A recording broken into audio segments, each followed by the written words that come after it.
Nous sommes dans un contexte où aujourd'hui l'ensemble des questions essentielles qui sont prises par l'État doivent être mises en œuvre au niveau local. Si on se met dans cette perspective et dans ce contexte, il est clair que c'est important de dire quels sont tous les instruments qu'on a, quels sont tous les dispositifs qu'on a et qui permettent d'opérationnaliser ces différents instruments-là. Je rappelle un peu le contexte, c'est le budget programme. Je rappelle le contexte, c'est la gestion axée sur les résultats. Je rappelle le contexte, c'est les objectifs de développement durable qui sont mis en œuvre pour éradiquer la corruption et atteindre un certain nombre d'objectifs. Dans cette perspective, le ministère avait élaboré un guide. Ce guide a été mis en place depuis 2016 et a été introduit dans les collectivités, mis en œuvre, évalué, testé et capitalisé.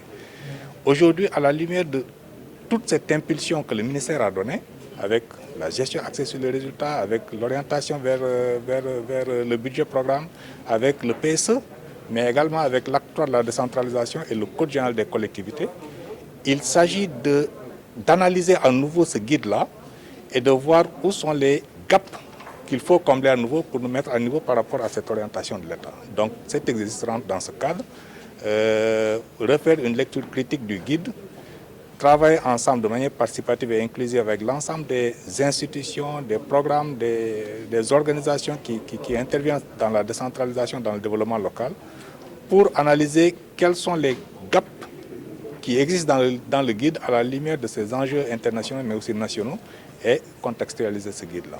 Effectivement, je suis venu présider au nom du ministre Marguerite, ministre des collectivités territoriales, du développement et de l'aménagement du territoire, l'atelier de contextualisation du guide de mesures de performance des collectivités territoriales sensibles au développement durable.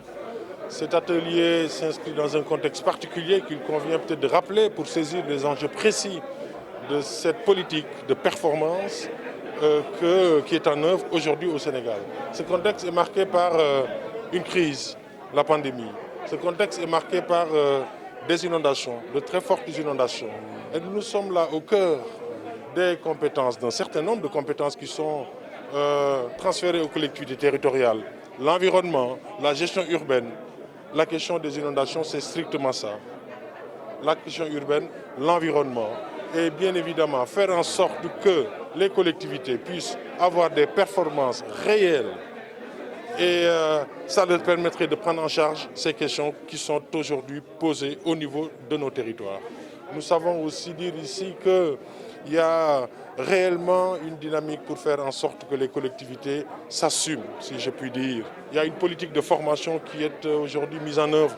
Il y a une politique pour faire en sorte que les moyens alloués aux collectivités territoriales soient conséquentes. Nous avons noté l'évolution très satisfaisante des fonds, le fonds d'équipement aux collectivités territoriales, les FDD, la SEL. Et nous savons aussi dire qu'il y a un changement de paradigme, puisque je peux rappeler ici que le Précole, qui est un programme, disons, qui accompagnait les collectivités, c'est l'État qui faisait pour les collectivités. Avec le PACASEN, c'est les collectivités qui font. L'État alloue des allocations, les collectivités sont responsables de la mise en œuvre de ces projets. Quand on connaît la complexité du cycle de vie d'un projet, et clairement avec des performances, les conditions minimales obligatoires et les indicateurs de performance. Les allocations sont faites sur des bases, comme je l'ai indiqué tantôt. Toute cette dynamique, augmentation des moyens, mise en œuvre de programmes où l'évaluation est au cœur, la mise en place de stratégies permettant de renforcer leurs compétences au niveau approche développement durable, c'est tout simplement l'objectif de cet atelier aujourd'hui.